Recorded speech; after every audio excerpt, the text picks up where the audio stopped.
अस्सलामुअलैकुम वरहमतुल्लाहि वबरकातुहू। पठान के होटल की, कोयटा होटल की कड़क चाय की रेसिपी आज आपको बता रही हूँ। बारबेक्यू हो रहे हैं घर में, आप लोग गैदरिंग कर रहे हैं, गेट टुगेदर हो रहे हैं और फिर चले जाते हैं आप कोयटा होटल वहाँ की चाय पीने के लिए। तो क्यों ना घर में बनाएं, और ये चाय आप घर में पूरे महीने पियेंगे। इसकी रेसिपी मैं आपको बता रही हूँ। आपको ज़रूरत नहीं बाज़ार जाने की। बच्चों को रोक के रखिए, हस्बैंड को रोक के रखिए और उन्हें पिलाइए कोयटा के पठान के होटल की चाय। इसके लिए हमने ली है 15 से 20 छोटी वाली इलायचियाँ और 4 से 6 हमने ली हैं इसके अंदर लौंगे, और 10 से 12 हमने ली हैं काली मिर्चें, और साथ में हमने ली है चीनी, और 2 चम्मच भर के हमने ली है सौंफ।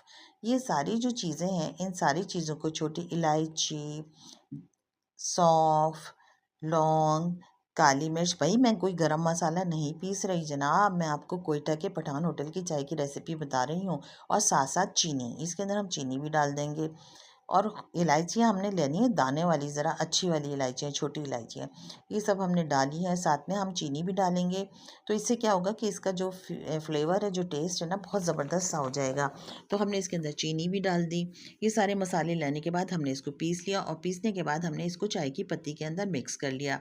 याद रखिएगा, मैंने जो आपको मसाले बताए हैं उनको रिमाइंड कर लीजिएगा अपने दिमाग के अंदर, उनको रिमाइंड कर लीजिएगा।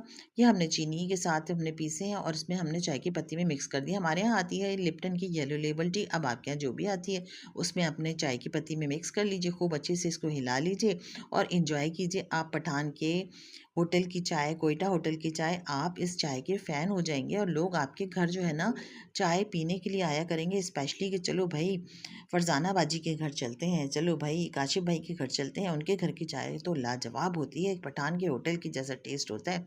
तो अभी रुकिए रुकिए रुकिए, अभी रेसिपी ख़त्म नहीं हुई, अभी आगे भी देखिए आपने बनानी कैसे है। हमने दूध लिया, हमने ऑल पर दूध लिया, आप मिल्क पैक ले लीजिए, आप फ्रेश मिल्क ले लीजिए, जो आपका जी चाहे, उसको हमने अच्छे से गर्म कर लिया। इसको गर्म करने के बाद हमने क्या करना है, ये पूरी रेसिपी मैं आपको बता रही हूँ चाय की, कि क्या तरीका होता है बेहतरीन चाय बनाने का। ये नहीं कि बस चूल्हे पे रखी हो बन गई। एक अदद हमने ब्रेड का पीस लिया है, एक अदद ब्रेड का पीस, ठीक है। अब हमने क्या करना है, इसका ब्रेड के पीस का, इसको हमने चाय के साथ नहीं खाना जनाब, बिल्कुल भी नहीं खाना। इसका हमने करना है चूरा। इसका चूरा करके इसको हमने दूध में डाल देना है पकने के लिए। तो एक, अगर दूध ज़्यादा है तो एक आप ब्रेड ले लीजिए, अगर दूध आपका थोड़ा कम है चाय का, कम चाय बना रहे हैं, तो आधा पीस ले लीजिए। अब इसको हम डुंगिया से हिलाते जाएंगे, खूब अच्छे से मिक्स करते जाएंगे। कंसिस्टेंसी जो होगी ना चाय की, गाढ़ी गाढ़ी मज़ेदार सी हो जाएगी। इतना ज़बरदस्त सा टेस्ट होगा कि ना पूछें। बस डुंगिया को ऊपर उठाते हुए ले गए, नीचे दूध इसमें गिराते गए, ऊपर डुंगिया को लेकर गए, फिर दूध नीचे गिराया।